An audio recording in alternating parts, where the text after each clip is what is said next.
بسم اللہ الرحمن الرحیم۔ السلام علیکم 7 کلاس، آپ لوگ کیسے ہو بچوں؟ امید ہے کہ سب بچے خیریت سے ہوں گے، اچھا پڑھ رہے ہوں گے۔ ہم نے پچھلی نشست میں باب ششم میں ایک نیا یونٹ فاتحین کے بارے میں پڑھا تھا۔ آج ہم اس کے مختصر اور تفصیلی سوالوں کے جواب دیتے ہیں۔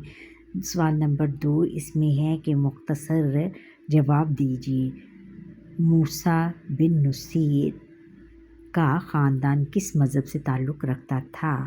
اس میں بچوں فرسٹ کویشچن کا آنسر یہ ہے کہ موسیٰ بن نصیر کا آبائی خاندان مسیحی تھا۔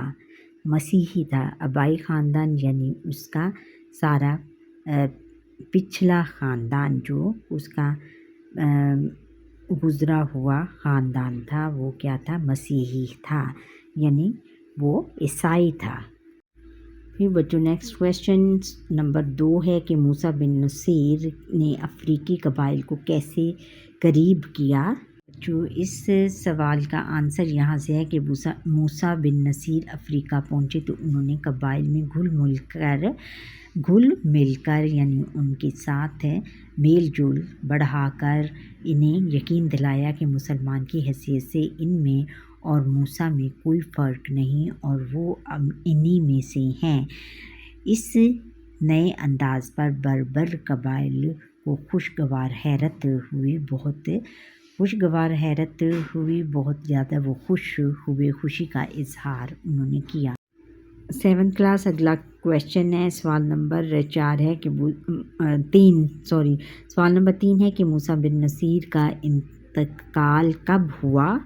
جواب بچوں یہ ہے کہ موسیٰ بن نصیر کا انتقال 78 سال کی عمر میں 97 ہجری میں ہوا۔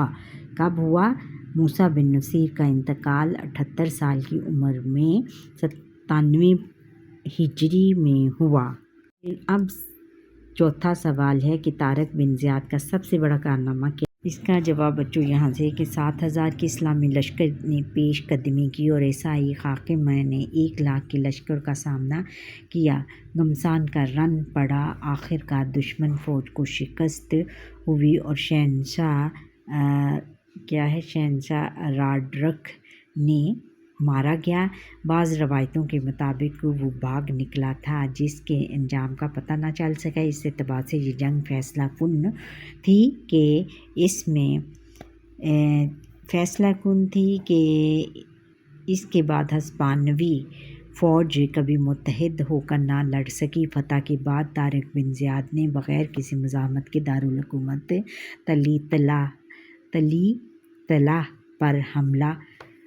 پر بھی قبضہ کر لیا اور یہ ان کا سب سے بڑا کارنامہ تھا۔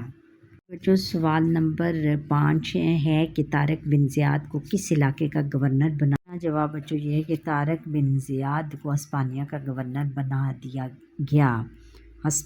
باقی بچوں تفصیلی جواب دینے ہیں، تفصیلی جواب دیجیے۔ موسیٰ بن نصیر کی شخصیت پر نوٹ لکھیں۔ کا جواب بچوں یہاں سے یہ ہیڈنگ سے آپ نے سٹارٹ کرنا ہے کہ موسیٰ بن نصیر افریقہ کے عظیم اموی گورنر اور سپہ سالار تھے۔ اندلسی فتح آپ کے بڑے کارناموں میں سے ایک ہے۔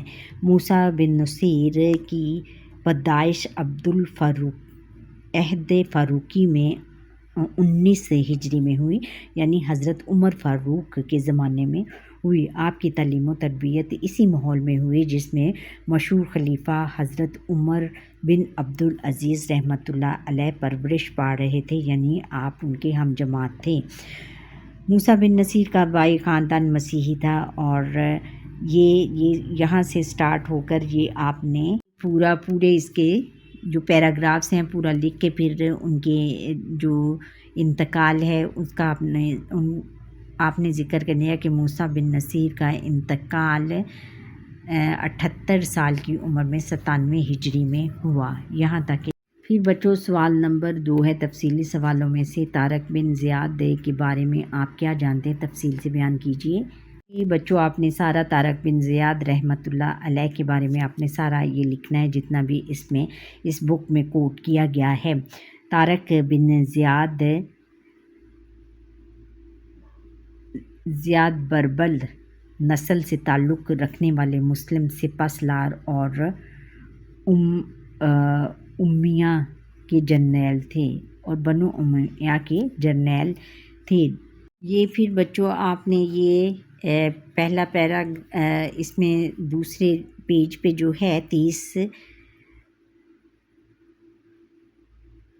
30 اپریل 711 عیسوی کو اسلامی لشکر ہسپانیہ کے ساحل پر اترا۔ اس وقت عیسوی سال یعنی یہ جو انگریزی کیلنڈر ہے حضرت عیسیٰ عیسوی سال یعنی حضرت عیسیٰ علیہ السلام کی پیدائش پر یہ انگلستان نے یا انگریزوں کے کیلنڈر نے عیسوی سن شروع ہو چکا تھا جب انہوں نے یہ کارنامہ انجام دیا کہ ہسپانیہ پر حملہ کیا اور پھر اس کے جو اس کا تھا شہنشاہ اس کو شکست دے کر فتح یاب ہوئے اور اس کے دارالحکومت طلع پر انہوں نے قبضہ جما لیا۔ پھر طارق بن زیاد کو ہسپانیہ کا گورنر بنا دیا گیا۔ طارق بن زیاد کی کامیابی کی خبر سن کر موسیٰ بن نصیر نے حکومت اپنے بیٹے عبداللہ کے سپرد کی اور خود طارق بن زیاد سے آ ملے۔ دونوں نے مل کر مزید کئی علاقے فتح کیے۔ اسی دوران میں خلیفہ بن ولید بن عبد الملک نے اپنے قاصد بھیج کر دونوں کو دمشق بلوا لیا اور یوں طارق بن زیاد کی عسکری زندگی کا اختتام ہوا اور اسلامی دنیا کے اس عظیم فاتح نے 720 عیسوی میں وفات پائی۔ وہ ہجری کیلنڈر کی روح سے اور یہ اب عیسوی کیلنڈر آ چکا تھا جب ان کی وفات ہوئی یا جب ان کا زمانہ تھا۔ حضرت خالد بن ولید کا جب زمانہ تھا۔ قاصد کا مطلب ہے کہ اپنے جو پیغام رساں ہیں ان کو بھیجا اور پھر کیا عسکری فوجی زندگی جو تھی ان کی جو عسکری یعنی فوج کی زندگی تھی کہ وہ ختم ہو گئی اور اس عظیم فاتح نے فتح کرنے والے نے 720 عیسوی میں وفات پائی۔ اچھا بچوں آگے پھر سرگرمیاں ہیں۔ سرگرمیاں برائے طلبہ سبق میں مذکورہ فاتحین کی زندگی مثلاً ان کے علاقوں فتوحات وغیرہ پر تبادلہ خیال کریں اور اہم نکات کا چارٹ بنائیں۔ یہ آپ نے اپنے کلاس روم میں چارٹ بنا کر لگانے ہیں اور پھر ایک دوسرے کے ساتھ ڈسکشنز کرنی ہے۔ برائے اساتذہ کرام جماعت میں مذکورہ فاتحین کے حالات زندگی کے متعلق ذہنی آزمائش کا مقابلہ کروائیں اور انٹرنیٹ اور نقشوں کے ذریعے مذکورہ فاتحین کی فتح کیے گئے علاقوں کی نشاندہی کریں۔ یہ آپ نے کلاس روم میں کروانی ہے۔